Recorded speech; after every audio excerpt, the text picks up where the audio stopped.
Nah, yang akan kita bahas hari ini, saat ini di video ini adalah mengenai pengantar tabel periodik. Oke, dimana dalam pembahasan tentang tabel periodik ini saya hanya membahas secara umumnya saja, karena detailnya akan kita pelajari di bab khusus, bab sendiri. Memang detail mengenai tabel periodik atau sistem periodik unsur. Jadi ini baru pengantarnya saja dulu ya teman-teman. Nah, apa yang dimaksud dengan tabel periodik? Kita bisa baca sendiri sama-sama di layar, bahwa tabel periodik itu sebenarnya suatu bagan, suatu tabel, atau bisa juga kita katakan suatu diagram, di mana unsur-unsur yang memiliki kemiripan sifat, entah dia sifat fisika maupun sifat kimia, itu dikelompokkan bersama-sama. Oke, nanti di bab khusus tentang sistem periodik unsur akan kita bahas sejarahnya. Bagaimana ilmuwan-ilmuwan ahli-ahli kimia mencoba untuk mengelompokkan unsur-unsur berdasarkan kemiripan sifat yang mereka miliki. Seperti itu ya, sehingga akhirnya kita bisa mengenal tabel periodik yang sekarang. Oke, jadi kira-kira seperti itu pengertian dari tabel periodik. Sekarang kita lanjut. Nah, sekarang ini teman-teman kita mengenal sistem periodik unsur atau tabel periodik unsur ya seperti ini. Seperti yang tertampil di layar. Dan sampai saat ini kita sudah mengenal unsur itu sudah ada 118. Ya, sudah ada 118. Dan mungkin ke depannya bisa akan bertambah lagi. Jadi kan sampai sekarang sudah ada 118.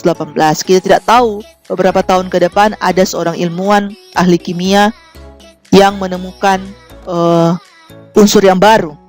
Ya kan, sehingga tabel periodik unsur ketambahan anggota yang baru kita tidak tahu.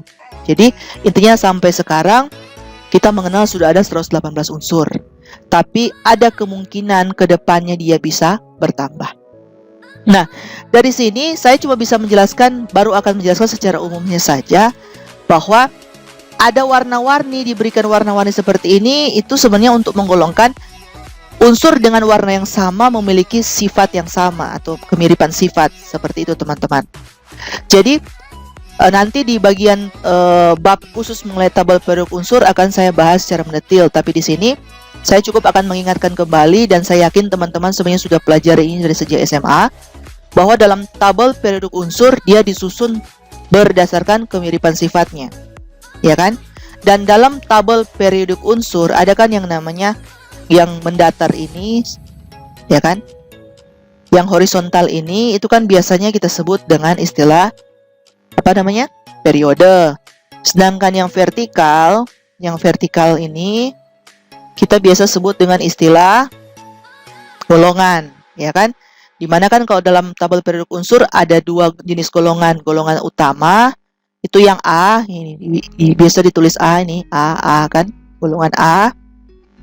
Dan ada juga yang golongan B. Jadi kalau golongan A itu golongan utama dan golongan B itu adalah golongan transisi. Ini dia yang golongan B kan.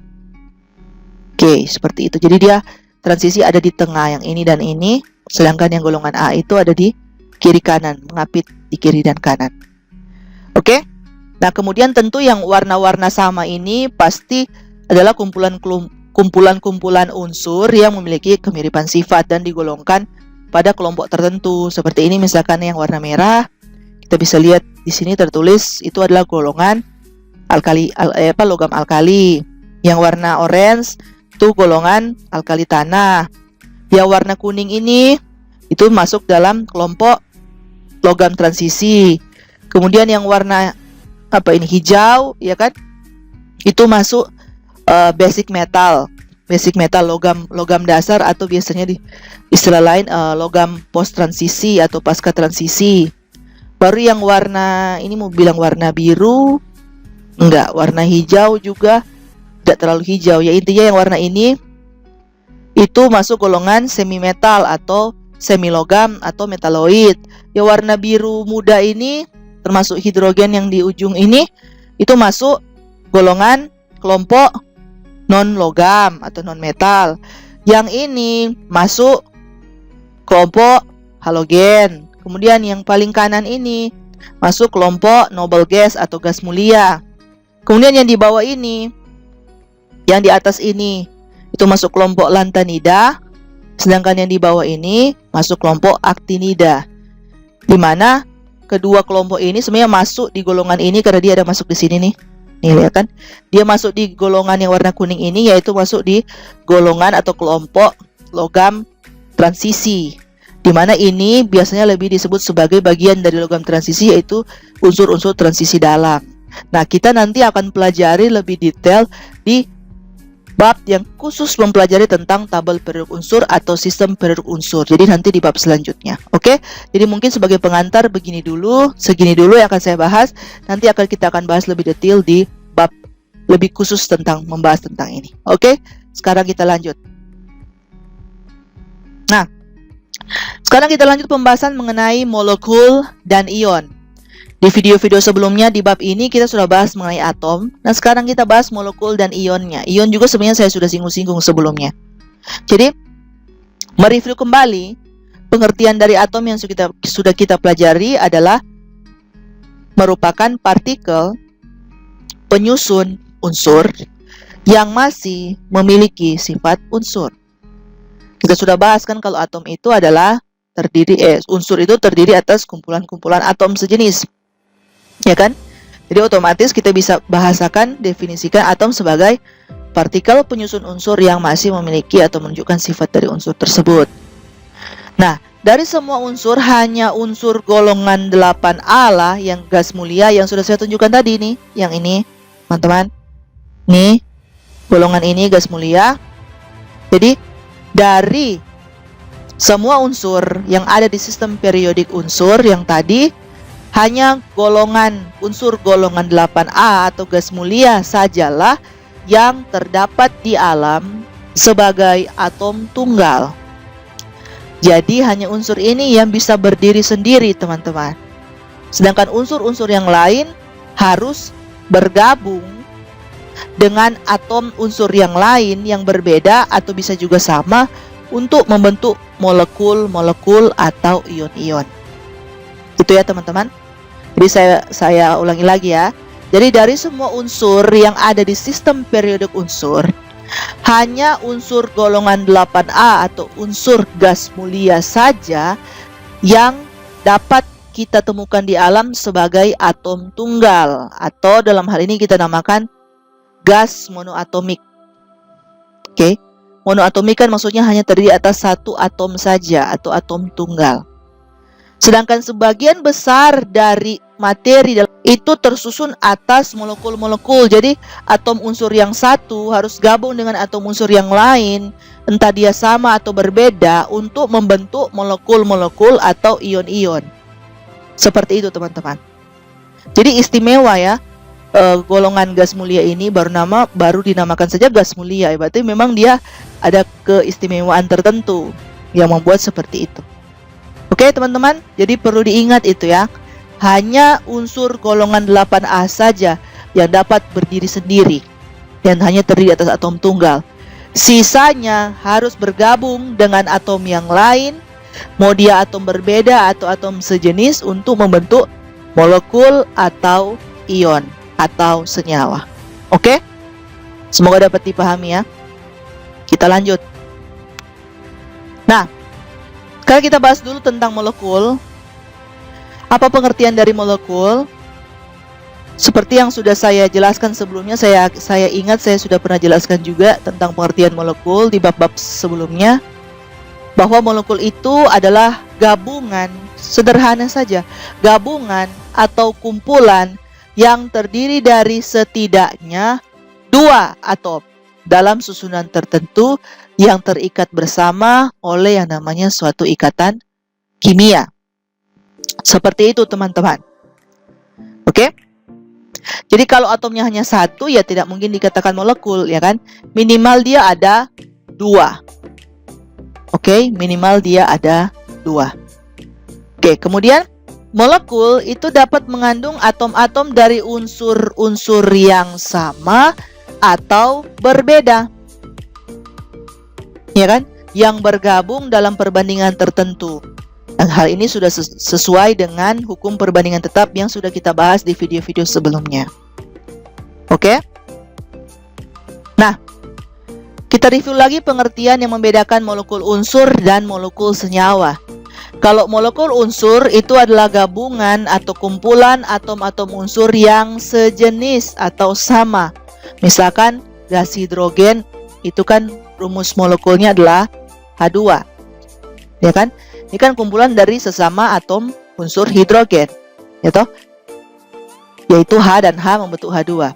Sedangkan molekul senyawa atau biasa diistilahkan juga dengan senyawa molekuler itu adalah gabungan atau kumpulan atom-atom unsur yang berbeda. Misalkan saja molekul air H2O. Ini kan gabungan dari hidrogen dan oksigen. Hidrogennya ada 2 berbanding dengan oksigennya ada 1, kan seperti itu. Nah, kemudian ada juga istilah molekul yang disebut molekul diatomik. Yang tadi gas mulia kan monoatomik, berarti kan atomnya hanya ada 1 atau atom tunggal. Sedangkan kalau molekul diatomik dari namanya sudah jelas ya, berarti dia mengandung hanya 2 atom, bisa sejenis atau bisa juga berbeda jenis. Misalkan untuk yang sejenis Cl2 atau H2, untuk yang berbeda jenis misalkan CO. Oke? Ingat, diatomik berarti hanya 2 atom. Ada juga yang namanya molekul poliatomik. Dari namanya berarti kita sudah bisa jelas melihat bahwa yang dimaksud di sini adalah molekul yang mengandung lebih dari 2 atom, bisa sejenis atau berbeda jenis. Jadi intinya 3 dan seterusnya, 3 atom dan seterusnya dan lebih besar itu dapat dikatakan molekul diatomik. Molekul poliatomik. Jadi misalkan untuk yang sejenis O3 atau yang kita kenal dengan istilah ozon, ya kan? Atau NH3 seperti itu. Jadi intinya 3 atau lebih dari 3 itu sudah digolongkan molekul poliatomik. Oke? Semoga dapat dipahami, kita lanjut. Nah, sekarang kita bahas mengenai ion. Sebenarnya ion ini saya sudah bahas juga di video-video sebelumnya, tapi tidak apa-apa kita ulang-ulang terus agar supaya tetap tidak lupa dan terus paham ya, terus ingat seperti itu. Nah, saya sudah jelaskan ini di video sebelumnya juga yang bagian pertama, bahwa ketika suatu atom netral itu kehilangan atau memperoleh atau ketambahan elektron misalkan dalam suatu reaksi kimia, maka akan terbentuk suatu spesies yang disebut ion. Ini saya sudah jelaskan di video sebelumnya, yang part 1. Ya kan? Nah, elektron itu bermuatan negatif. Jadi ketika kita menambahkan elektron pada suatu atom netral, maka suatu atom netral tersebut akan menghasilkan atau berubah menjadi ion bermuatan negatif, atau kita kenal istilah anion. Oke? Sebaliknya, ketika suatu atom netral kehilangan elektronnya, kehilangan elektron dalam hal ini mungkin dia memberikan elektronnya atau melepaskan elektronnya, maka atom netral akan berubah menjadi ion bermuatan positif atau kation. Seperti itu teman-teman. Dan saya ini sudah bahas di video part 1 sebelumnya. Hanya mengulang lagi ini istilahnya, ya kan? Yang perlu juga diingat di sini adalah teman-teman, yang berubah jumlahnya di sini adalah hanya elektron saja. Jadi elektron bisa bertambah atau bisa berkurang. Ya kan? Sedangkan proton, keberadaan proton juga keberadaan neutron di dalam atom tersebut yang berubah menjadi ion, dia jumlahnya tidak berubah, teman-teman. Jadi yang berubah hanya elektron saja yang bisa hilang atau berkurang atau bertambah, teman-teman. Oke? Karena kan intinya ketika suatu atom netral berubah menjadi ion karena dia ada ketambahan elektron atau kekurangan elektron, kan seperti itu. Sehingga dia bisa berubah menjadi ion positif atau ion negatif. Tapi intinya, inti atomnya yang terdiri atas proton dan neutron itu jumlahnya tetap tidak berpengaruh. Jadi hanya elektron yang berubah jumlahnya di sini, teman-teman ya. Ketika suatu atom netral berubah menjadi ion. Nah, di sini ada contoh ion O2- dengan setnya 8, A-nya 16, ya kan? Nah, dalam ion ini Protonnya tetap ada 8. Neutronnya tetap ada 8, 16 kurang 8, 8. Sedangkan elektronnya teman-teman, karena yang seperti sudah saya jelaskan, 2 minus ini mengartikan ada kelebihan 2 di elektron dibandingkan dengan jumlah proton. Berarti kalau O2 minus jumlah elektronnya adalah 8 ditambah dengan 2 elektron. Jumlahnya totalnya lah 10. Oke? Jadi itu yang Anda perlu ingat teman-teman ya. Perlu diingat kembali lah, karena saya yakin kalian sebenarnya sudah mempelajari ini sejak SMA. Jadi kita hanya mereview kembali. Oke? Jadi ketika, saya ulang lagi, ketika suatu atom netral berubah menjadi ion, jumlah proton dan jumlah neutron yang ada dalam inti tidak berubah. Yang berubah hanyalah elektronnya. Ya kan? Bisa bertambah, bisa juga berkurang. Oke, seperti itu. Kita lanjut. Tentu saja teman-teman, ketika ion bergabung, ion-ion bergabung, dalam hal ini kation dan anion bergabung, atau ion positif dan ion negatif itu bergabung, dia akan membentuk senyawa yang namanya senyawa ionik, teman-teman. Jadi apa itu senyawa ionik? Pengertiannya adalah senyawa yang dibentuk dari kation atau ion positif dan anion atau ion negatif. Oke? Jadi harus ion positif dan ion negatif ya teman-teman, baru dia membentuk senyawa ionik. Nah, kemudian teman-teman, dengan sedikit pengecualian, jadi ada beberapa pengecualian, tapi umumnya logam itu cenderung membentuk kation atau ion positif, dan unsur non-logam itu cenderung membentuk anion. Itu yang perlu kita ingat kembali. Pasti di SMA kalian sudah pelajari ini, tapi kita anggap ini mereview kembali ya, supaya tidak lupa.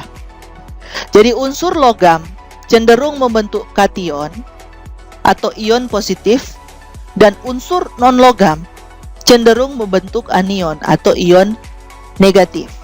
Oke?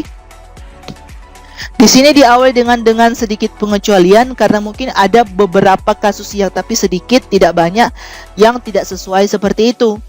Tetapi kebanyakan unsur-unsur dalam sistem periodik unsur yang sifatnya logam itu cenderung akan membentuk kation, sedangkan non-logam cenderung akan membentuk anion.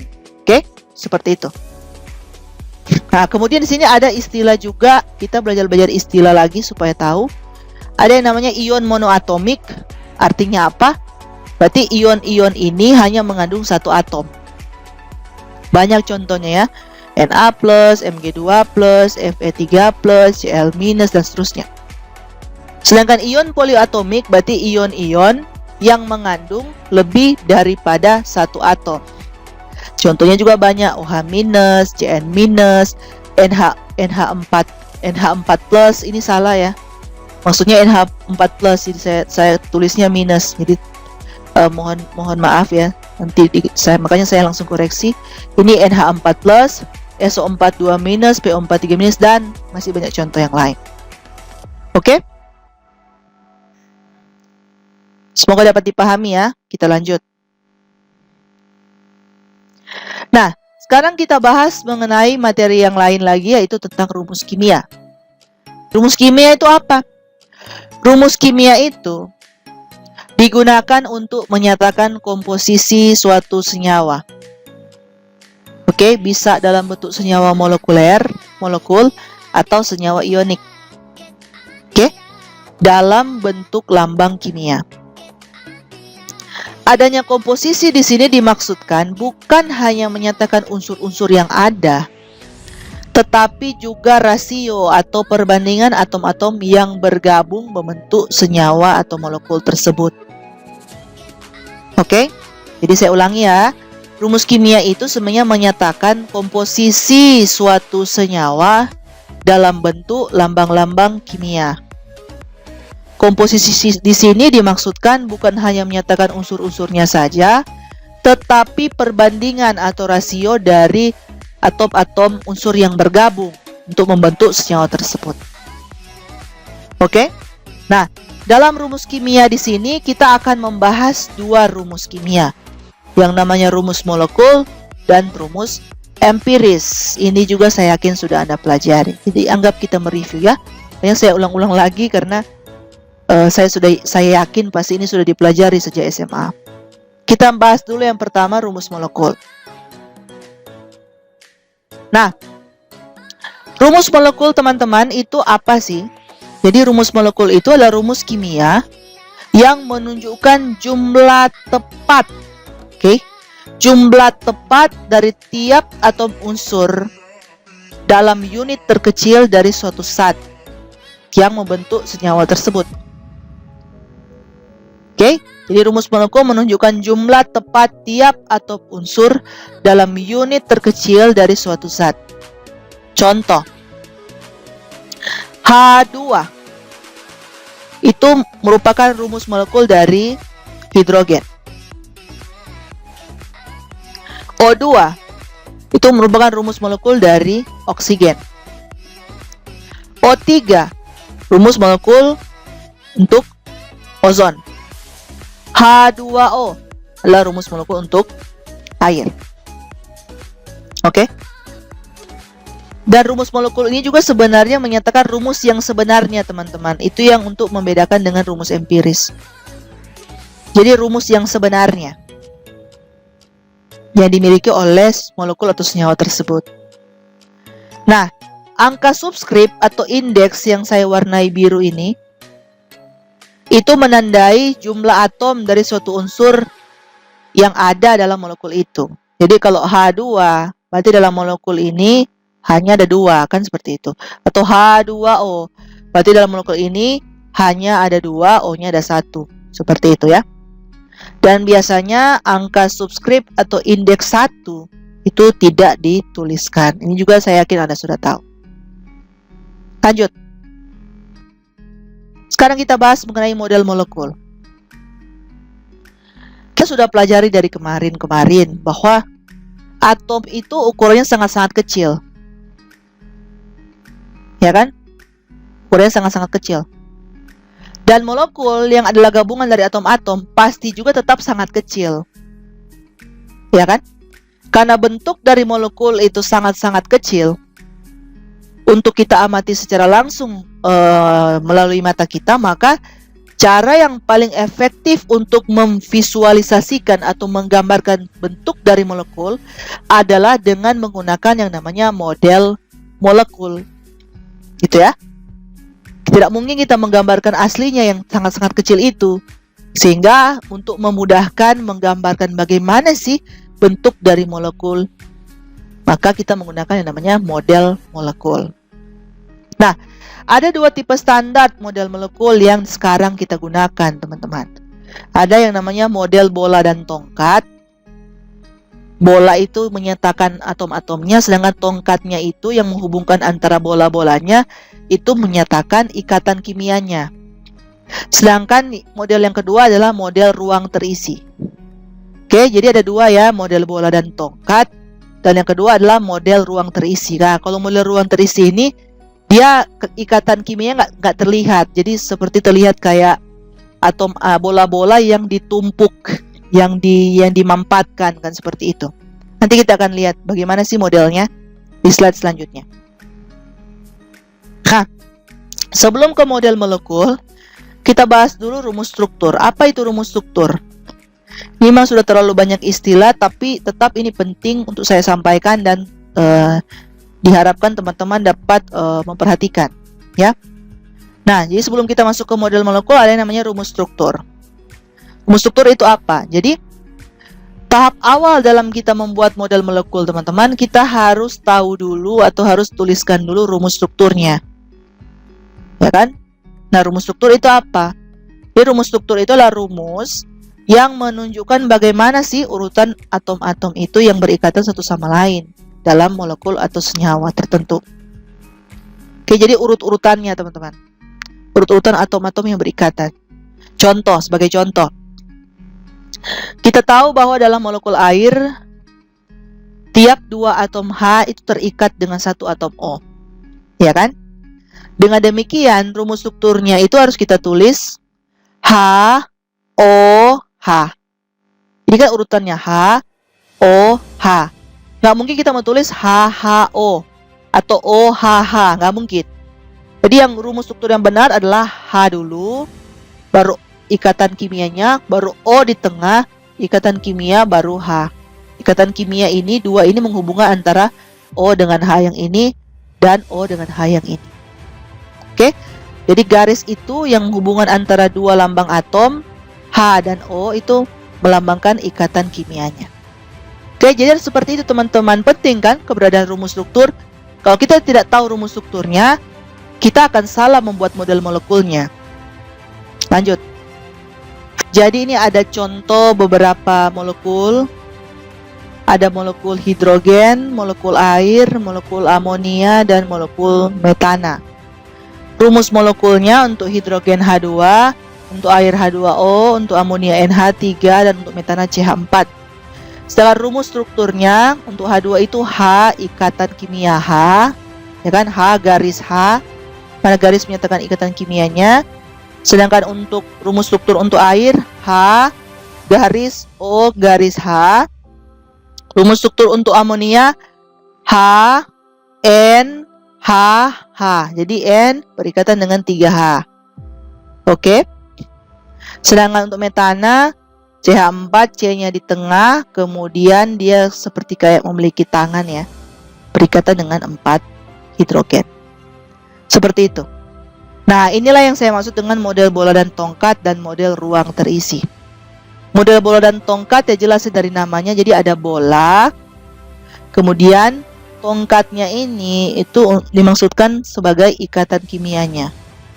Jadi kalau untuk HH, jadi seperti ini, atom H kemudian dihubungkan dengan tongkat yang warna putih, itu menandakan ikatan kimianya. Begitu juga dengan H2O, amonia, dan metana. Ini ada model molekulnya seperti kayak ada sudut-sudut tertentu ya kan, sudut-sudut tertentu tidak sembarang. Nanti itu kita akan belajar di ikatan kimia kenapa bisa seperti ini ya. Kita belum bahas itu sekarang. Nah, itu untuk model bola dan tongkat, dan yang ini untuk model ruang terisi. Nah, sangat berbeda kan modelnya teman-teman, yang bola dan tongkat dan model ruang terisi. Kalau bola dan tongkat ada, kita bisa melihat ikatannya, ya kan, ikatannya. Sedangkan kalau model ruang terisi seperti kayak ikatannya tidak ada. Jadi seperti hanya bola-bola yang didekatkan ya, yang kayak ditekan. Seperti itu, ya kan? Seperti itu. Jadi ikatannya tidak kita bisa lihat. Ini seperti hanya kayak dua bola terus kita mampatkan, kita tekan. Seperti itu ya. Jadi itu yang membedakan adalah antara model bola dan tongkat dan model ruang terisi.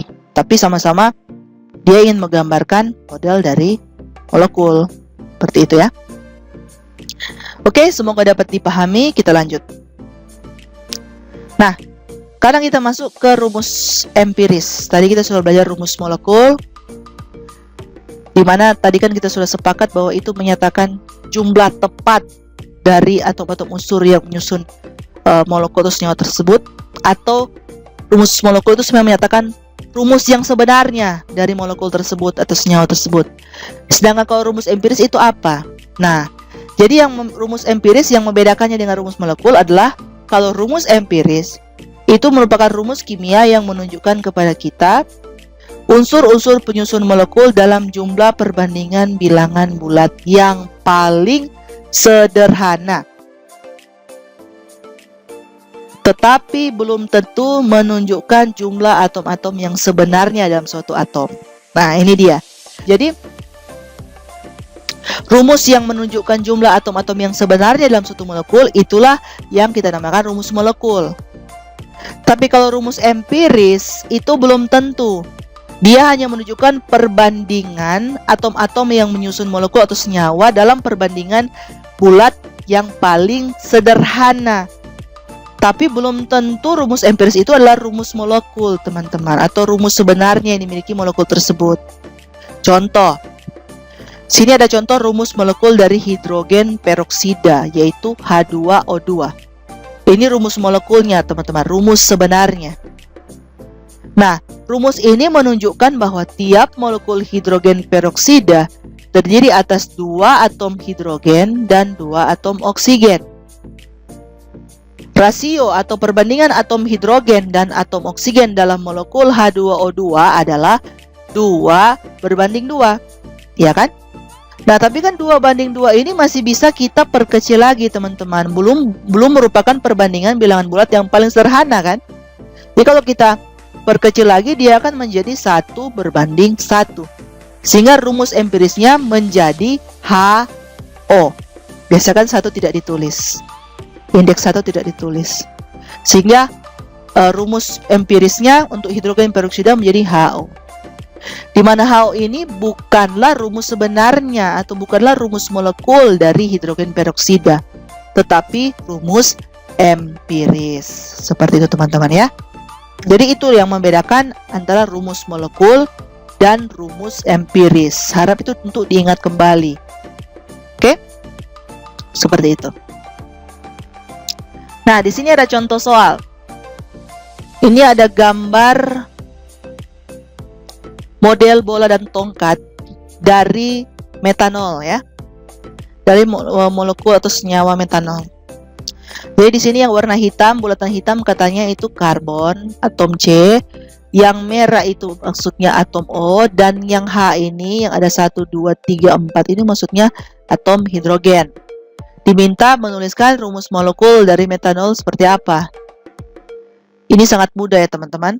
Kita bisa lihat berdasarkan label. Ada 1 atom C, ada 1 atom O, dan ada 4 atom H. Sehingga kita bisa menuliskan rumus molekulnya menjadi CH4O. CH4O. Ya kan? Akan tetapi biasanya standar penulisan rumus molekul untuk metanol itu adalah CH3OH. Jadi ikut urutannya.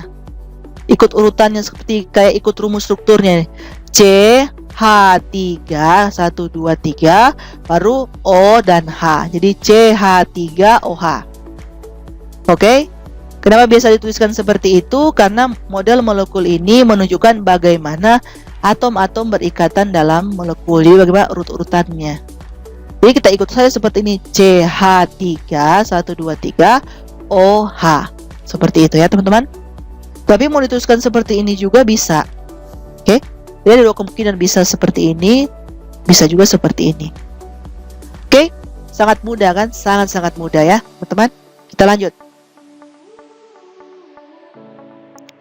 Nah, di sini ada contoh soal selanjutnya. Tuliskan rumus empiris untuk molekul-molekul berikut. Tuliskan rumus empiris untuk molekul-molekul berikut. A. Asetilena C2H2, B. Glukosa C6H12O6, dan dinitrogen oksida N2O. Nah, saya perlu ingatkan lagi ketika ingin menyelesaikan soal seperti ini, walaupun sebenarnya gampang, ya. Jadi untuk menuliskan rumus empiris kita harus ingat bahwa angka subskrip atau indeks pada rumus molekulnya, nih indeks-indeksnya, subskrip-subskripnya, itu harus diubah menjadi perbandingan bilangan bulat terkecil. Oke, berarti gampang saja. Kalau yang A, asetilena C2H2, 2:2 masih bisa kita sederhanakan lagi menjadi 1:1, sehingga jawaban untuk A adalah CH. Oke. Yang B, 6, 12, 6:12:6. Kita masih bisa sederhanakan lagi menjadi bagi saja dengan 6. 1:2:1. Jadi ya untuk B menjadi CH2O. Ya kan? Sedangkan untuk yang C, N2O. N2 berbanding O1. Jadi 2:1. Apakah 2:1 masih bisa kita sederhanakan lagi menjadi perbandingan bulat yang lebih sederhana? Tidak, ya, teman-teman. Itu sudah paling sederhana, sehingga otomatis yang C tetap dalam bentuk N2O. Nah, di sini kasusnya ternyata rumus empiris bisa juga sama dengan rumus molekulnya. Untuk kasus seperti ini, ketika perbandingan antara atom-atomnya memang sudah dalam perbandingan bilangan bulat yang terkecil, maka ada kemungkinan rumus empiris bisa sama juga dengan rumus molekulnya, tapi tidak selalu berlaku seperti itu. Hanya untuk kasus-kasus seperti ini. Sama seperti juga H2O, itu juga sudah sekalian antara rumus molekul dan rumus empiris. Oke? Atau CO, seperti itu, ya, teman-teman. Jadi itu perlu diperhatikan kembali, ya, diingat lagi, direview lagi. Oke. Sekarang kita lanjut pembahasan mengenai rumus senyawa ionik. Bagaimana kalau rumus dari senyawa ionik itu? Ya kan? Nah, rumus senyawa ionik, teman-teman, yang perlu kita ingat kembali bahwa biasanya itu sama dengan rumus empiris. Jadi rumus senyawa ionik biasanya sama dengan rumus empirisnya. Karena apa? Karena senyawa ionik itu dia tidak sama dengan senyawa molekuler atau molekul. Karena kalau molekul terdiri atas unit-unit molekuler yang terpisah, kalau senyawa ionik dia tidak terdiri atas unit-unit molekuler yang terpisah. Sehingga senyawa ionik rumusnya itu pasti sama dengan rumus empirisnya. Begitu, teman-teman. Kita lihat contoh ya. Ada suatu sampel padat natrium klorida NaCl. Terdiri dari satu ion Na+ dan satu ion Cl- yang bergabung membentuk senyawa ionik NaCl.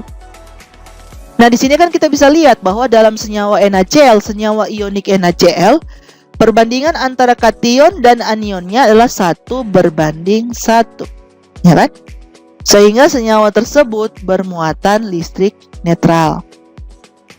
Oke, jadi di sini kita bisa lihat ya bahwa ion Na+ dan ion Cl- ya perbandingannya adalah 1:1 membentuk NaCl.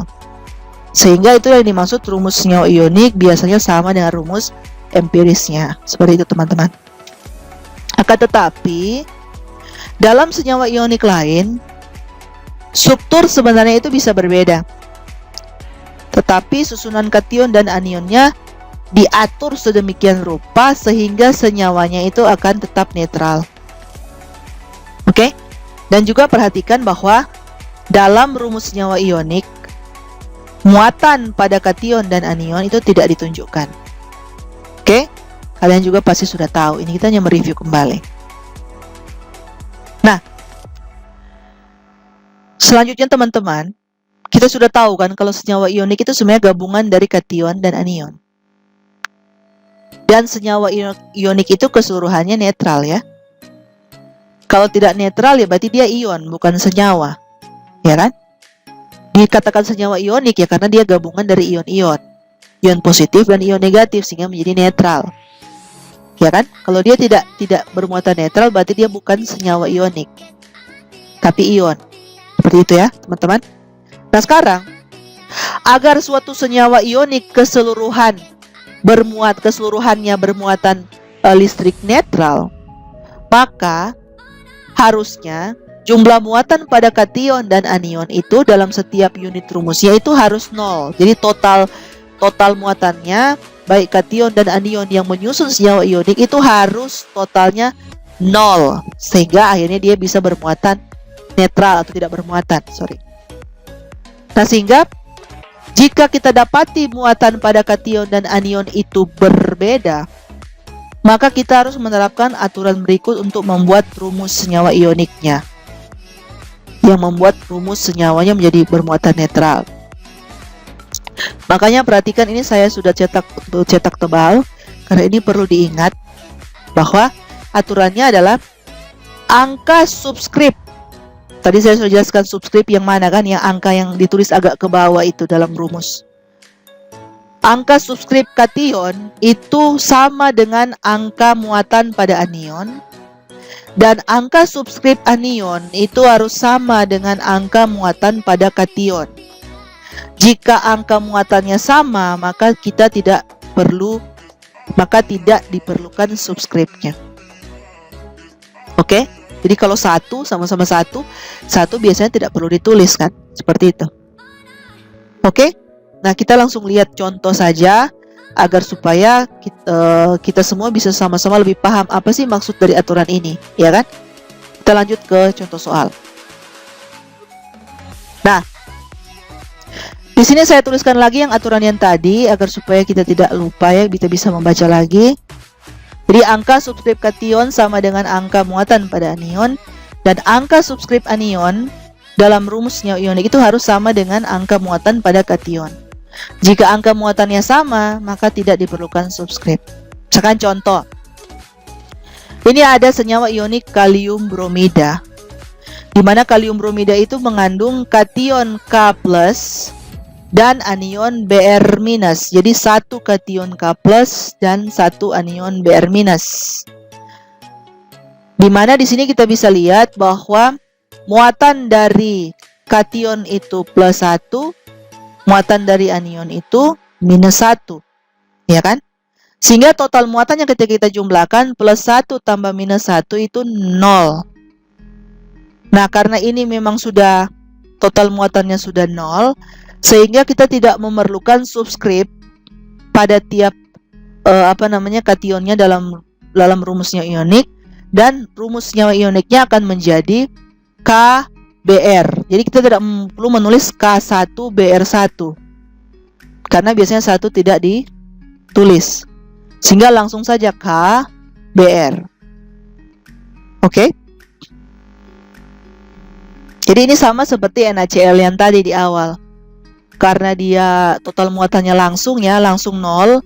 Ketika ditotal, ya maka langsung dituliskan saja KBr atau NaCl. Ketika Na+ gabung dengan Cl- langsung jadi NaCl. Karena total muatannya setelah ditotalkan 0 atau sudah tidak bermuatan. Oke? Nah, kita lihat contoh yang selanjutnya. Ingat aturan ini tadi ya. Nah, di sini ada senyawa ionik yang lain, yaitu seng iodida.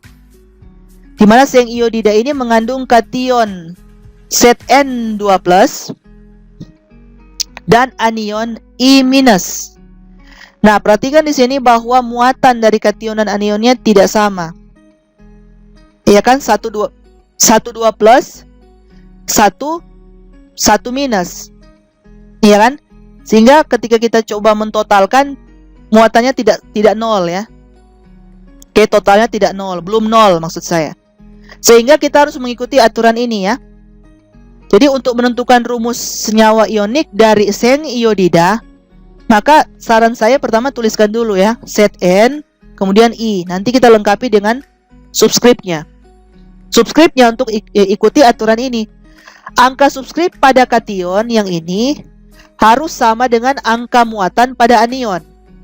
Sebaliknya, angka subskrip pada anion harus sama dengan angka muatan pada kation. Nah, sekarang berarti kalau untuk kation ini, subskripnya harus mengikuti muatan pada anion yang ini. Berarti karena muatannya 1-, kita ambil angka 1-nya. Sehingga Zn tidak ditulis karena indeksnya 1. Sedangkan yang anion yang ini, ya kan, subskripnya harus mengikuti muatan pada kationnya. Nah, muatan pada kationnya kan 2+, kita ambil angka 2-nya, sehingga I-nya subskripnya menjadi 2. Jadi intinya kita kali silang, seperti kayak kali silang ya. Muatan pada kation, angka muatan pada kation kita taruh di anion, sedangkan angka muatan pada anion kita taruh di kation. Sehingga rumus senyawa ioniknya menjadi Zni2. Harusnya kan Zn1, tapi kan 1 biasanya tidak ditulis. Jadi seperti kayak kali silang teman-teman. Seperti itu ya. Semoga dapat dipahami. Sehingga kalau kita coba jumlahkan totalnya dengan sudah kita kali silang, 1 kali +2 kan +2, tambah 2 kali -1 -2. 2 tambah -2 sama dengan 2 kurang 2, sehingga total muatannya jadi 0. Jadi sudah bermuatan netral senyawa ionik ini. Sehingga Zni2 lah yang paling pas untuk menjadi rumus senyawa ionik dari seng iodida. Oke, sekarang kita lanjut contoh yang selanjutnya. Nah, ini ada senyawa ionik aluminium oksida. Dia mengandung kation Al3+ dan anion O2-. Di sini juga angka muatannya belum sama ya. Belum sama angkanya. 1 3, 3+, 1 2, 2-.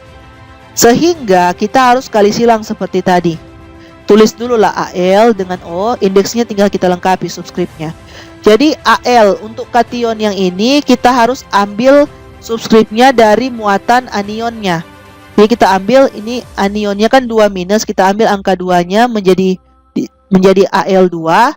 Sedangkan yang ini kita ambil angka muatan dari kationnya, yaitu Al3+, kita ambil 3-nya, kita taruh di sini. Jadi dikali silang. Sehingga rumus senyawa ioniknya menjadi Al2O3. Oke?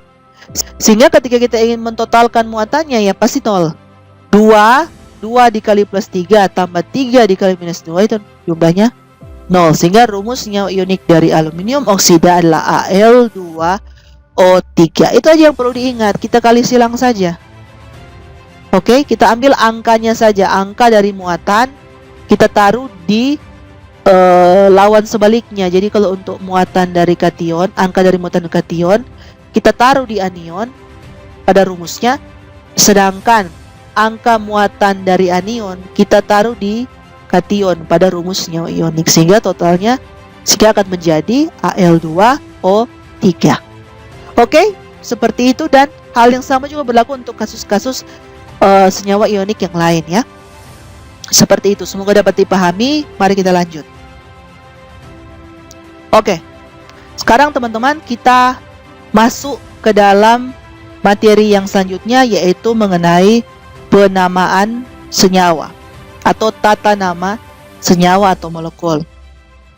Nah, jadi selain menggunakan rumus untuk menunjukkan komposisi dari suatu molekul atau senyawa, para ahli kimia atau kimiawan juga telah mengembangkan suatu sistem penamaan senyawa atau tata nama senyawa berdasarkan komposisinya.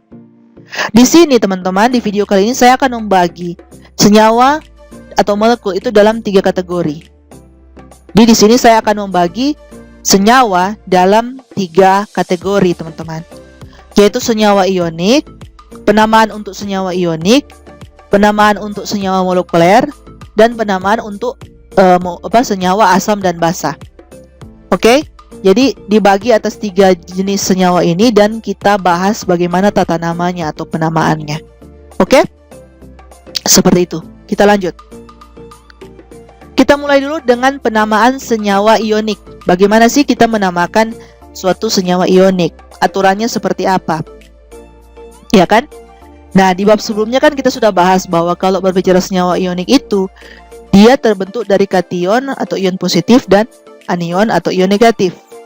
Ya kan? Dengan pengecualian penting untuk ion amonium atau NH4+, semua kation yang kita pelajari di sini diturunkan dari atom logam. Ini juga saya sudah sebutkan tadi di awal kan? Jadi kation itu biasanya diturunkan dari logam, sedangkan anion itu diturunkan dari non-logam. Seperti itu ya. Nah, bagaimana kita menamakan suatu kation logam yang diturunkan dari atom logam? Jadi, untuk menamakan kation logam, kita mengambil nama dari nama unsurnya. Misalkan contoh, nama dari unsurnya itu seperti kayak Na itu natrium.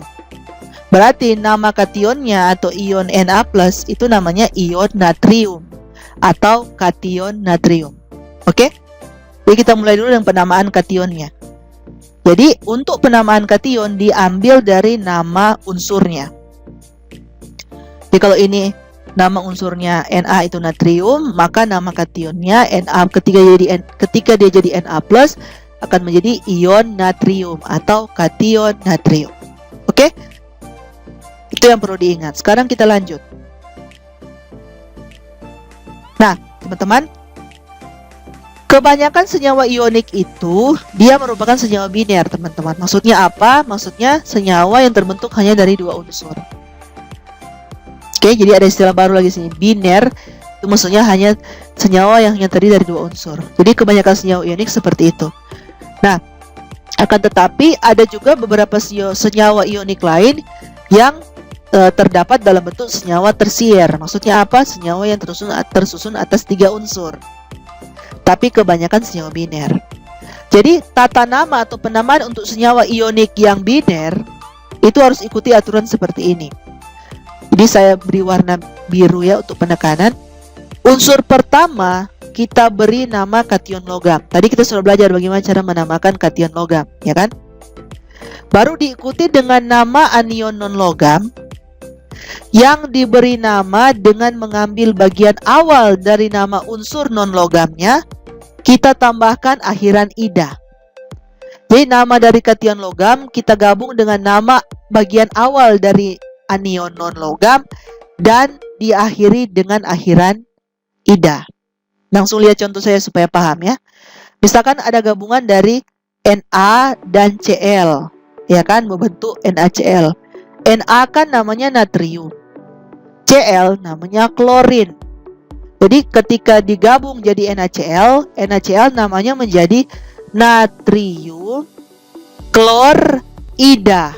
Jadi hanya diambil nama awalnya, IN-nya tidak diambil, tapi hanya diambil klornya, terus diberi akhiran ida. Jadi NaCl namanya itu menjadi natrium klorida. Seperti itu teman-teman. Mudah kan ya? Mudah sekali untuk diingat. Contoh yang lain, ketika kalium bergabung dengan oksigen, namanya akan menjadi apa? Iya kan? Namanya akan menjadi apa? Jadi kita fokus ini lihat tata namanya, bukan rumus molekulnya ya. Jadi kita lihat tata namanya di sini. Jadi jangan sampai bingung. Sekarang fokus di tata nama. Jadi ketika kalium, bergabung dengan oksigen, ya kan? Namanya akan menjadi apa? Nama senyawa ioniknya. Berarti akan menjadi kalium oksida. Jadi hanya diambil oksnya ditambah dengan akhiran ida. Seperti itu ya teman-teman. Jadi kalium ini yang menjadi kationnya dan oksigen ini yang menjadi anionnya. Ketika digabung menjadi kalium oksida. Jadi nama oksigen hanya diambil oksnya terus diberi akhiran ida. Oke? Baru ini misalkan kation aluminium dan anion sulfur. Ketika digabung namanya akan menjadi aluminium sulfida. Jadi sulfurnya itu hanya diambil sulfnya terus diberi akhiran ida.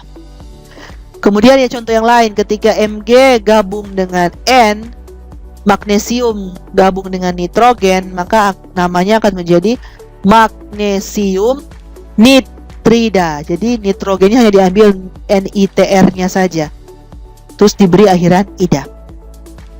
Oke? Jadi seperti itu ya teman-teman, kira-kira penamaan dari senyawa ionik. Seperti itu ya. Sangat mudah kan? Hanya menggabungkan nama dari kation logamnya, kemudian nama di bagian awal dari anion logam, terus diberi akhiran ida, terus digabung. Itulah penamaan dari senyawa ionik. Oke? Lanjut. Nah, teman-teman, akhiran ida juga itu digunakan untuk gugus anion. Tadi kan anionnya hanya diberi contoh ketika anionnya hanya terdiri atas satu atom. Tapi ternyata akhiran ida juga bisa berlaku untuk gugus anion. Maksudnya kumpulan dari atom-atom lebih dari satu ya. Lebih dari satu yang membentuk ion poliatomik. Ya kan? Contoh misalkan OH- ini kan sudah dua atom. Ya kan? Seperti tadi yang hanya satu atom kemudian membentuk ion tunggal. Membentuk ion dari atom tunggal, tapi ini sudah dua. Nah, kalau OH- ini sama namanya juga hidroksida. Jadi ada dibeli akhiran ida. Begitu juga dengan ini, Cn- namanya menjadi ion sianida. Seperti itu teman-teman. Mudah dipahami ya. Jadi ingat-ingat saja, kalau untuk OH- namanya ion hidroksida, Cn- namanya ion sianida. Sehingga kalau kita misalkan ingin gabungkan Li dan OH, Li plus dan OH- menjadi LiOH, maka namanya akan menjadi litium hidroksida. Atau kalau kita ingin menggabungkan K plus dengan Cn minus membentuk KCN, maka namanya akan menjadi kalium sianida. Oke? Jadi akhiran ida juga tetap berlaku untuk gugus anion yang ion poliatomik, bukan hanya ion monoatomik saja. Oke? Selanjutnya, ada juga teman-teman logam-logam tertentu, khususnya logam transisi. Jadi khususnya yang ada di bagian golongan transisi atau logam transisi, yang dapat membentuk lebih dari satu jenis kation. Oke, tadi kan kita sudah contohkan bahwa kation itu kan diturunkan dari logam. Nah, sekarang ternyata ada logam-logam tertentu yang membentuk lebih dari satu jenis kation. Jadi bukan hanya satu kation, bukan hanya satu, tapi sudah lebih dari satu. Bisa 2, bisa 3, bisa lebih. Maka untuk kasus seperti ini, teman-teman, kita harus menggunakan aturan yang dipakai untuk menunjukkan kation-kation berbeda dari unsur yang sama. Dengan cara apa? Dengan cara menggunakan tanda kurung dengan angka Romawi yang menyatakan muatan dari kation tersebut. Kita langsung masuk contoh ya supaya paham. Jadi misalkan ini besi, simbolnya Fe. Dia ternyata dapat membentuk dua kation, teman-teman, bukan hanya satu kation. Jadi ada dua kemungkinan. Bisa Fe2+ atau bisa juga Fe3+. Maka untuk penamaan dari kation ini, untuk Fe2+ kita sebut besi dalam kurung angka Romawi 2, di mana 2 ini menyatakan muatan dari ini, dari besi, itu 2+. Dan Fe3+ ditulis besi dalam kurung 3 angka Romawi. 3 angka Romawi ini menandakan muatan dari Fe3+. Seperti itu, teman-teman. Oke. Nah, sehingga kalau misalkan ada senyawa ionik yang terbentuk dari kation Fe2+ dan anion O2- membentuk FeO, maka nama dari FeO ini kita sebut dengan nama besi 2 oksida. Oke? Besi 2 oksida. Oke, jadi akhiran ida tetap berlaku di sini ya. Nah, selanjutnya contoh yang lain, jika ada senyawa ionik yang dibentuk dari Fe3+ dan O2- menjadi rumus senyawa ionik menjadi Fe2O3. Saya tidak perlu bahas lagi ya kenapa ini jadi Fe2O3. Jadi kita tukar kan, kita kali silang. Ya kan, tadi sudah dibahas. Jadi ketika kation Fe3+ dan anion O2- bergabung membentuk rumus senyawa ionik Fe2O3, maka nama dari Fe2O3 ini menjadi besi 3 oksida. Seperti itu, teman-teman. Karena 3 angka Romawi ini menandakan muatan dari Fe, sedangkan 2 angka Romawi ini menandakan muatan dari Fe yang satu lagi. Oke, jadi 2 ini menandakan 2+, 3 ini menandakan 3+. Oke, kira-kira seperti itu ya, teman-teman. Semoga dapat dipahami. Kita lanjut. Sekarang kita bahas penamaan atau tata nama untuk senyawa molekuler. Tadi senyawa ionik sudah. Sekarang kita bahas penamaan untuk senyawa molekuler atau molekul ya. Nah, jadi tidak seperti senyawa ionik, teman-teman. Senyawa molekuler atau molekul itu mengandung unit-unit molekuler yang terpisah. Saya sudah sebutkan tadi ini di awal. Senyawa ini biasanya tersusun atas unsur-unsur non-logam. Jadi kalau senyawa ionik itu gabungan dari unsur logam dan non-logam, kalau senyawa molekuler atau molekul itu gabungan dari unsur-unsur non-logam. Oke, non-logam dengan non-logam. Jadi kalau senyawa ionik logam dengan non-logam, kalau senyawa molekuler itu non-logam dengan non-logam. Oke, kira-kira seperti itu ya, teman-teman.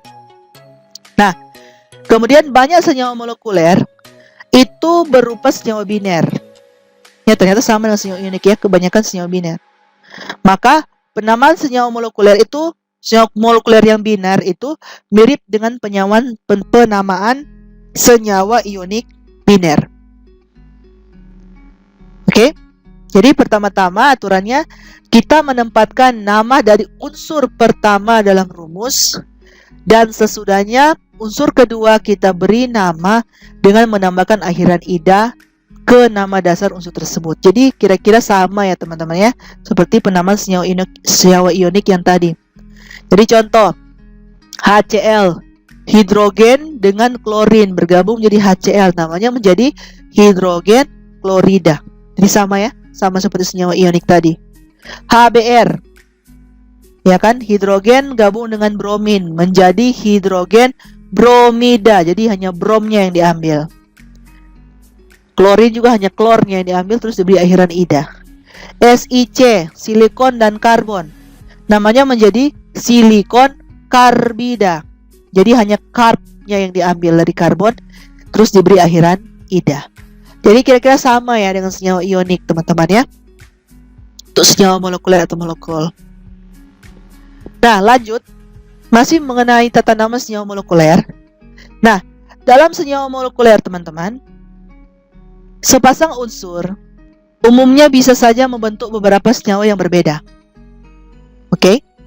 Jadi kan kita sudah bahas tadi kalau senyawa molekuler kebanyakan senyawa biner yang terdiri atas dua unsur berbeda yang bergabung, ya kan? Nah, akan tetapi ternyata dari dua unsur yang berbeda itu yang bergabung, bisa saja dia dapat membentuk beberapa senyawa yang berbeda. Ada berapa kemungkinan senyawa dengan dua unsur yang bergabung, dua unsur yang sama gitu ya. Nah, dalam kasus seperti ini teman-teman, penggunaan awalan Yunani itu digunakan untuk menyatakan jumlah atom dari setiap unsur yang ada dalam molekul tersebut. Gunanya untuk apa? Untuk menghindari kebingungan dalam penamaan senyawa itu. Oke? Nah, perlu dicatat juga teman-teman, awalan Yunani yang biasa digunakan dalam penamaan senyawa molekuler atau molekul seperti ini. Mono, di, tri, tetra, penta, heksa, hepta, okta, nona, deka. Setelah ini masih ada lagi tapi saya fokus 10 pertama juga, 10 pertama saja ya. Jadi mono itu artinya 1, di artinya 2, tri artinya 3 dan seterusnya. Oke? Nah, kemudian perlu ditandai lagi, awalan mono itu dapat dihilangkan untuk unsur yang pertama. Oke? Jadi awalan mono itu dapat dihilangkan untuk unsur yang pertama, di mana hal ini berarti bahwa hanya satu atom unsur tersebut yang ada dalam molekul. Oke? Nah, kemudian untuk oksida, akhiran A pada awalan itu kadang juga dapat dihilangkan. Ya, akhiran A pada awalan kan contoh kasus seperti ini. Tetra, A-nya bisa dihilangkan. Penta, A-nya bisa dihilangkan. Yang ada akhiran A di awalan Yunani. Tetra, penta, heksa, hepta, okta, nona, deka. Seperti itu. Nanti kita lihat langsung contoh supaya bisa mengerti yang saya maksud. Nah, ini contoh. C bergabung dengan O, karbon bergabung dengan oksigen. Namanya menjadi apa? Karbon. Karena di unsur pertama katanya awalan mono itu dapat kita hilangkan. Jadi kita tidak perlu menulis monokarbon. Oke, monokarbon. Jadi ingat, untuk unsur pertama awalan mono tidak perlu kita tulis. Itu menandakan C-nya memang hanya ada satu, begitu ya. Sehingga namanya ini akan menjadi karbon monoksida. Jadi karena O-nya, unsur yang kedua O-nya itu hanya ada satu, baru kita beri awalan mono. Mono kan artinya satu. Jadi CO itu namanya karbon monoksida. Jadi penggunaan awalan Yunani ini hanya untuk hanya untuk unsur-unsur yang kedua. Sedangkan untuk unsur yang pertama, kalau dia jumlahnya hanya satu, mono tidak perlu kita tulis. Tapi kalau sudah ada lebih dari satu, kita perlu menulisnya. Oke, contoh yang lain, misalkan ini. CO2, namanya menjadi karbon dioksida. Di berarti menandakan O-nya ada 2. Di kan artinya 2. Oke, mudah kan ya? Baru ini, SO2. Namanya menjadi, karena S kan itu belerang ya. Belerang atau bisa juga sulfur. Jadi namanya bisa menjadi belerang dioksida karena O-nya ada 2. Atau kita bisa tulis sulfur dioksida. Boleh juga. Kemudian ini SO3. Namanya menjadi belerang trioksida karena O-nya ada 3. Oke. Nah, kemudian contoh yang lain, NO2. Namanya menjadi nitrogen dioksida. Oke. Nah, untuk kasus yang terakhir, karena unsur yang pertama sudah bukan hanya satu tapi ada 2, maka kita tetap harus menggunakan awalan Yunani. Namanya N2O4 menjadi dinitrogen tetroksida. Ini yang maksud saya akhiran A-nya dihilangkan, kadangkala dihilangkan. Harusnya kan tetraoksida, tapi A-nya dari tetra dihilangkan sehingga digabungkan dengan oksida menjadi tetroksida. Dinitrogen tetroksida. Seperti itu. Oke, teman-teman. Tapi Anda mau menuliskan tetraoksida juga sebenarnya tidak apa-apa. Karena ada buku-buku juga yang tidak mempermasalahkan masalah itu. Oke. Jadi hal-hal penting yang perlu diingat ini adalah kalau unsur pertama itu jumlahnya hanya 1, kita tidak perlu taruh awalan mono. Hanya unsur yang kedua yang perlu ditaruh awalan sesuai dengan jumlahnya. Ya kan? Tapi kalau unsur pertama sudah lebih dari 1, 2 dan seterusnya, berarti baik unsur pertama dan unsur kedua harus kita beri awalan Yunaninya. Tergantung berapa indeksnya atau berapa subskripnya, angka di subskripnya. Oke, jadi hanya seperti itu ya penamaan senyawa molekuler. Semoga dapat dipahami ya. Nah, masih membahas mengenai senyawa molekuler, ini sebenarnya hanya perlu untuk mengingatkan lagi bahwa ada kasus-kasus pengecualian tertentu di mana kita tidak menggunakan awalan Yunani untuk senyawa molekuler yang mengandung hidrogen. Dan biasanya banyak dari senyawa-senyawa ini disebut dengan nama umum yang tidak sistematik atau dengan nama yang tidak secara khusus menandakan jumlah atom H yang ada. Bahkan urutan penulisan unsur-unsur dalam rumusnya tidak beraturan. Jadi intinya biasa ada juga pengecualian-pengecualian tertentu yang penamaannya senyawa molekuler ini yang penamaannya tidak sesuai dengan aturan yang sudah kita bahas tadi sebelumnya. Jadi ini tidak tahu penamaannya mengikuti aturan yang mana gitu ya. Terserah dia ini menamakan seperti itu. Nah, contohnya ya adalah yang bisa Anda lihat di sini ya, ada beberapa contoh. B2H6 kok namanya jadi diboran? Ini dari mana? Dari mana aturannya ya kan? Jadi semua yang melibatkan ada H-nya katanya kadangkala juga kita lihat tidak menggunakan aturan yang sudah kita bahas tadi. Seperti ini juga CH4 metana. Ini dari mana ini? Metana, ya kan? Dan pakai aturan apa? Atau SiH4 namanya silan. Ini dari mana ini? Atau NH3 namanya amonia. Kok dari mana ini kan? Atau pH3 fosfin, H2O air, H2S hidrogen sulfida. Jadi contoh-contoh senyawa-senyawa molekuler yang ada hanya ada hidrogennya katanya kadang untuk kasus-kasus tertentu tidak mengikuti aturan yang sudah kita bahas tadi. Oke, saya rasa itu tidak perlu jadi persoalan ya teman-teman.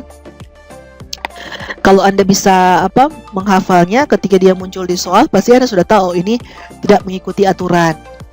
Namanya bukan seperti aturan yang sudah ditentukan. Ada kalanya kan soal-soal mengecoh seperti itu teman-teman ya. Oke, jadi kira-kira seperti itu ya teman-teman. Semoga dapat dipahami. Nah, sekarang kita melihat penamaan dari senyawa asam dan basa ya. Tadi senyawa ionik sudah, senyawa molekuler atau molekul sudah. Sekarang kita bahas penamaan atau tata nama senyawa asam dan basa. Kita mulai dulu dari penamaan asam ya teman-teman. Sebelum masuk ke tata namanya, tentu kita perlu review kembali apa sih pengertian dari asam. Asam itu dapat digambarkan sebagai suatu zat yang menghasilkan ion hidrogen atau H+ ketika dilarutkan dalam air.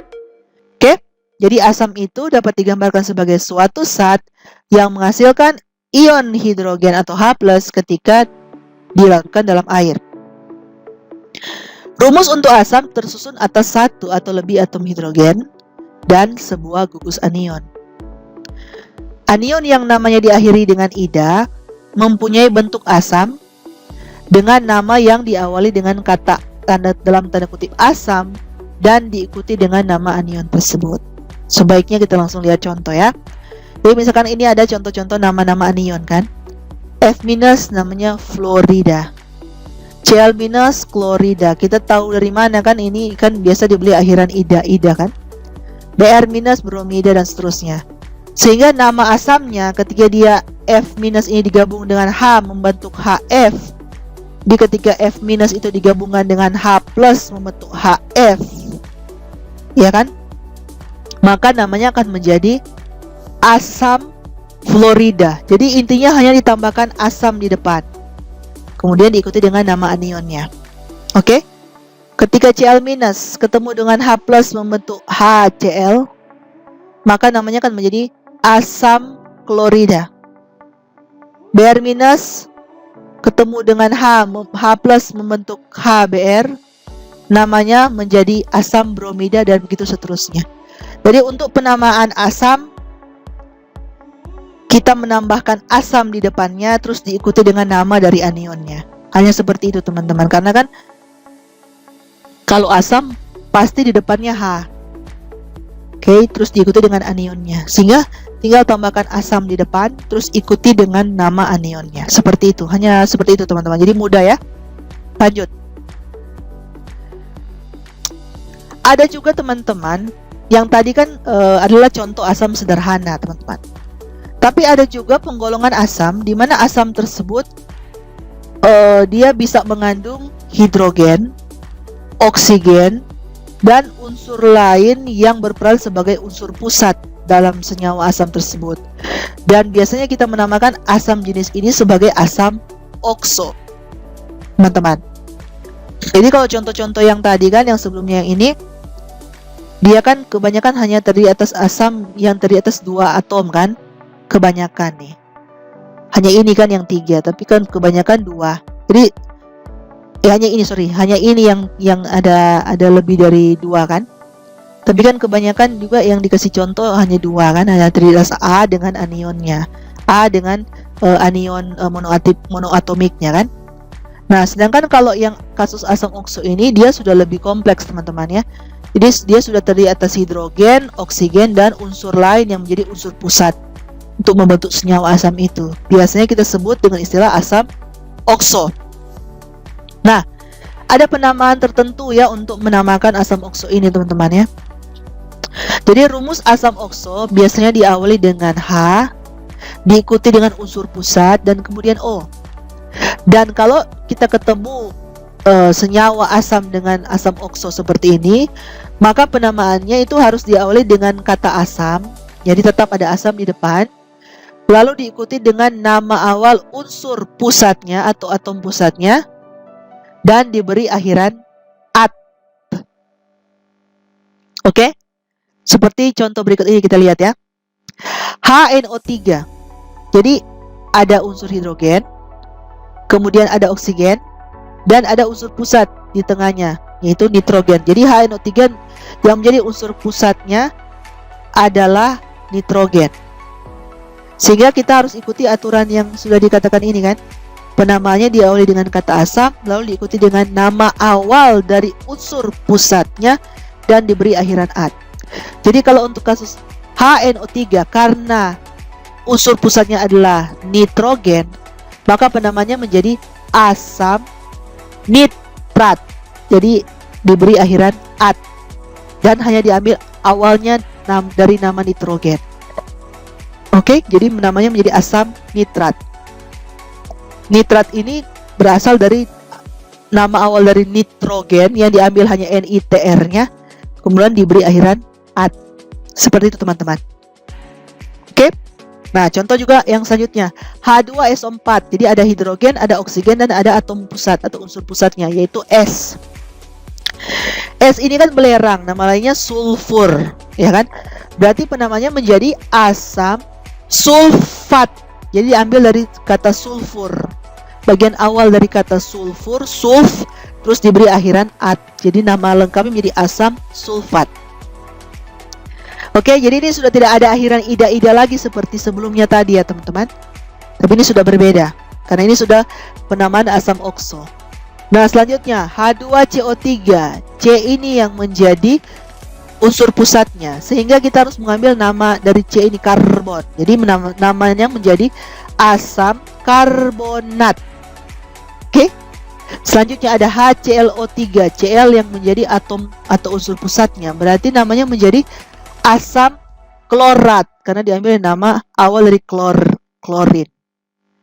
Oke, jadi kira-kira seperti itu penamaannya teman-teman. Saya rasa mudah dipahami ya. Tinggal ingat itu saja untuk penamaan asam okso. Oke, semoga dapat dipahami. Kita lanjut.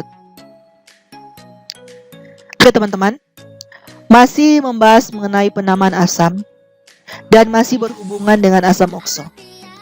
Ada hal yang perlu diperhatikan teman-teman, yaitu seringkali ada 2 atau lebih asam okso yang mempunyai atom pusat yang sama, tetapi jumlah O-nya berbeda, teman-teman. Oke, jadi ada penamaan khusus untuk kasus seperti ini. Dimulai dengan asam okso yang namanya diakhiri dengan -at, kita menggunakan aturan berikut untuk memberi nama senyawa tersebut. Oke, semoga dapat dipahami ya. Saya ingin mencoba untuk menjelaskan. Jadi seperti ini aturannya. Penambahan satu atom O pada asam okso yang berakhiran -at di belakang. Jadi ketika kita tambahkan satu atom O pada asam okso yang berakhiran -at di belakangnya, seperti tadi kan kita sudah bahas, ada asam sulfat, asam nitrat. Jadi maksudnya untuk kasus asam seperti itu, ketika kita tambahkan satu O ke dalam rumus asam okso seperti itu, maka nama asamnya itu sudah berubah menjadi asam per-at. Jadi misalkan awalnya asam titik-at, ya kan? Ketika kita tambahkan satu O pada rumus asam itu, maka namanya sudah berubah menjadi asam per titik-at. Gitu teman-teman. Jadi misalkan contoh ya, ketika kita menambahkan satu atom O pada HClO3. HClO3 ini kan tadi kita sudah sama-sama tahu namanya adalah asam klorat, ya kan? Ketika kita tambahkan satu O pada asam klorat menjadi HClO4, maka asam klorat akan berubah namanya menjadi asam perklorat. Jadi ada tambahan per di depan kata kedua. Oke, seperti itu teman-teman. Ini agak rumit tetapi pelan-pelan sajalah untuk dipahami ya. Kalau perlu dibaca-baca lagi sehingga bisa paham. Kalau penjelasan saya ternyata kurang dipahami. Oke? Jadi kan ini misalkan saya ulang lagi ya. Penambahan satu atom O pada asam yang diakhiri dengan -at, maka namanya akan berubah menjadi asam per-at. Jadi ada tambahan per di kata kedua. Oke, setelah asam, di kata setelah asam. Misalkan contoh, HClO3, tadi kan kita sudah sama-sama belajar bahwa namanya menjadi asam klorat. Klorat kan sudah ambil dari atom atau unsur pusatnya kan, klorin, terus diambil awalnya klor, terus tambah akhiran -at. Jadi asam klorat. Kalau kita tambah satu O di asam klorat ini, HClO3 menjadi HClO4, maka nama dari asam klorat akan berubah menjadi asam perklorat. Jadi ada tambahan per di situ. Oke? Semoga dapat dipahami ya. Sekarang kita lanjut. Tadi penambahan, sekarang kasus pengurangan. Jadi kalau ada pengurangan satu atom O dari asam yang diakhiri dengan -at tadi, maka asamnya akan berubah menjadi asam it. Jadi awalnya diberi akhiran -at, sekarang diberi akhiran it. Misalnya contoh, tadi kita sudah belajar bahwa HNO3 itu namanya asam nitrat kan. Jadi ketika kita kurangi satu atom O-nya dari asam nitrat dari HNO3 menjadi HNO2, maka asam nitrat akan berubah namanya menjadi asam nitrit. Jadi awalnya akhiran -at, sekarang berubah menjadi akhiran -it. Seperti itu teman-teman. Oke? Itu untuk kasus pengurangan satu atom O.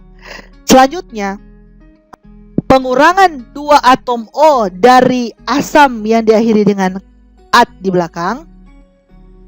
Oke, jadi ketika kita kurangi 2 atom O dari asam akhiran -at, maka asamnya akan berubah menjadi asam hipo-it. Oke? Jadi misalkan contoh, HBRO3, kita kan pasti akan namakan dia asam bromat. Dari mana itu? Karena kan aturan tadi dikatakan asam diikuti dengan nama awal dari unsur pusatnya yaitu Br terus tambah akhiran at. Jadi kan Br itu kan bromin, jadi diambil bromnya, jadinya asam bromat, ya kan? Jadi ketika kita kurangi 2 atom O dari asam bromat ini, HBrO3 menjadi HBrO saja, maka asam bromat akan berubah namanya menjadi asam hipobromit. Oke, jadi asam at akan berubah menjadi asam hipoit. Seperti itu. Jadi dari asam bromat akan berubah menjadi asam hipobromit. Seperti itu teman-teman. Semoga dapat dipahami ya teman-teman. Jadi 3 hal ini yang perlu diingat. Penambahan 1 atom O, pengurangan 1 atom O, atau pengurangan 2 atom O. Ternyata aturan penamaannya berbeda. Oke? Semoga dapat dipahami. Kita lanjut. Di sini ada aturan untuk penamaan anion dari asam okso yang kita sebut sebagai anion okso. Yang aturannya lah sebagai berikut ya. Ketika semua ion H dihilangkan dari asam yang berakhiran at, nama anionnya sama dengan nama asamnya, tetapi kata asam dihilangkan. Ini saya ulang ya.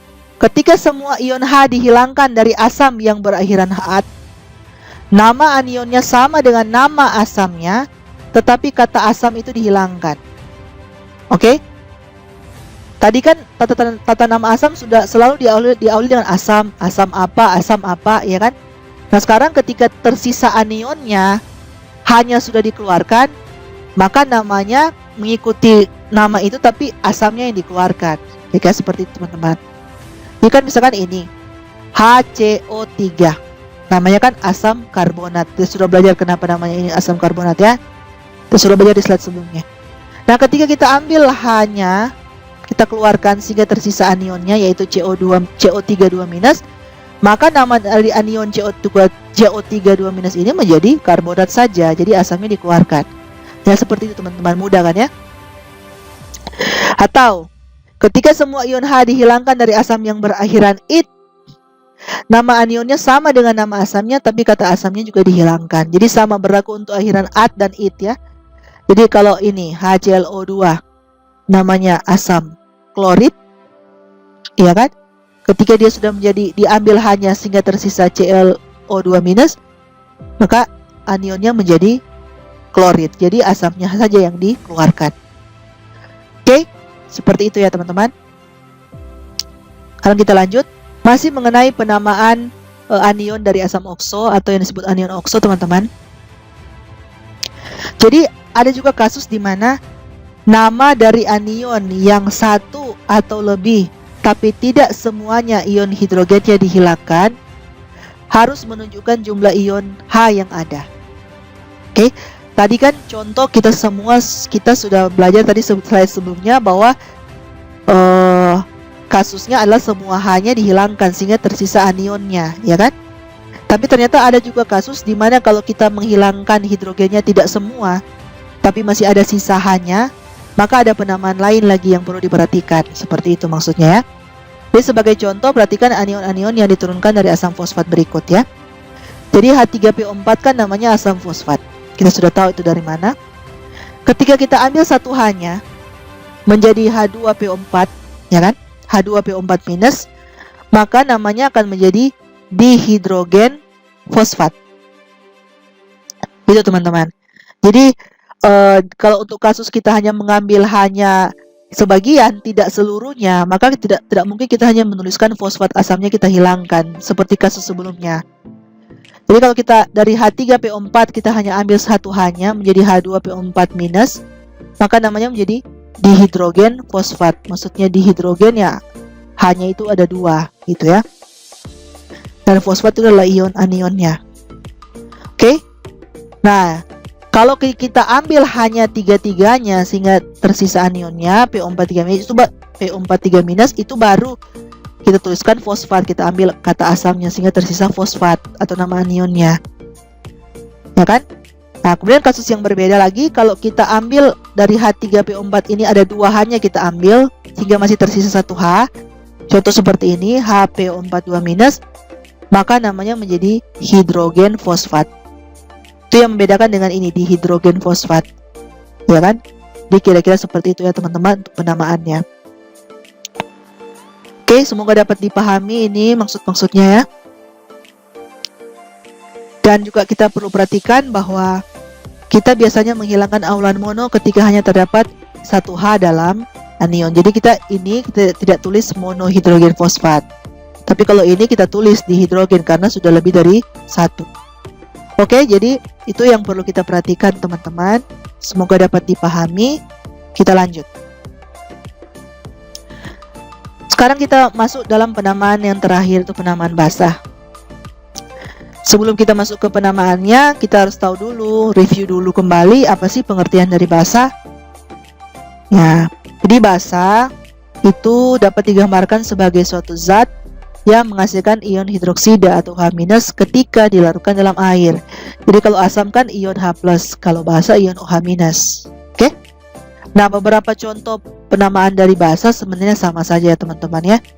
Ketika Na ketemu dengan OH, ya namanya menjadi natrium hidroksida, karena OH kan kita sudah tahu namanya hidroksida. Ketika K ketemu dengan OH, ya namanya menjadi kalium hidroksida. Ketika Ba ketemu dengan OH, namanya tetap barium hidroksida. Oke, kira-kira seperti itu teman-teman. Sangat mudah, jadi tidak pengaruh ini jumlahnya berapa. Ini bukan berarti ini namanya barium dihidroksida karena OH-nya ada 2 ya. Tapi tetap kita hanya melihat namanya dari apa yang digabungkan. Ketika kita gabungkan Ba dan OH, membentuk BaOH 2 kali, namanya tetap hanya barium hidroksida. Oke. Akan tetapi kan ini saya sudah bahas ya, amonia. Ini kasus penamaan basa yang tidak sesuai dengan aturan-aturan yang dibahas. Oke, jadi sebagai pengecualian, kadangkala juga kasusnya banyak penamaan-penamaan yang tidak tahu entah namanya ikut aturan yang mana, gitu ya. Jadi itu sebagai pengecualian. Nah, kemudian di sini juga ingin menjelaskan kenapa sih amonia itu masuk juga dalam basa, padahal tidak ada mengandung OH-. Seperti ini kan ada OH-, ini ada OH-, ini ada OH- juga. Kenapa amonia NH3 yang sama sekali tidak ada OH-, tapi dia digolongkan sebagai basa? Ya kan? Nah, selintas teman-teman, ini tampak seperti suatu pengecualian untuk definisi basa. Tapi kita perlu perhatikan teman-teman bahwa sepanjang suatu zat menghasilkan ion hidroksida ketika dilarutkan dalam air, maka walaupun dalam strukturnya dia tidak mengandung ion hidroksida, zat itu tetap bisa kita sebut basa. Contohnya yang ini, amonia NH3. Karena pada kenyataannya teman-teman, ketika amonia kita larutkan dalam air, maka NH3 ini, amonia ini akan bereaksi sebagian dengan air menghasilkan ion NH4 dan OH-, ion NH4+ dan OH-. Jadi amonia walaupun dalam strukturnya tidak ada OH-nya, kita tetap bisa golongkan menjadi golongan basa. Seperti itu teman-teman ya. Oke, jadi untuk part yang kedua ini cukup sampai di sini. Semoga penjelasan saya dapat dipahami. Dan semoga video ini dan video yang kemarin yang bagian 1 dapat bermanfaat buat setiap yang menonton. Mohon maaf jika ada salah-salah kata. Saya juga masih manusia. Semoga dapat dimaklumi. Dan sampai kita berjumpa di video-video saya selanjutnya. Terima kasih.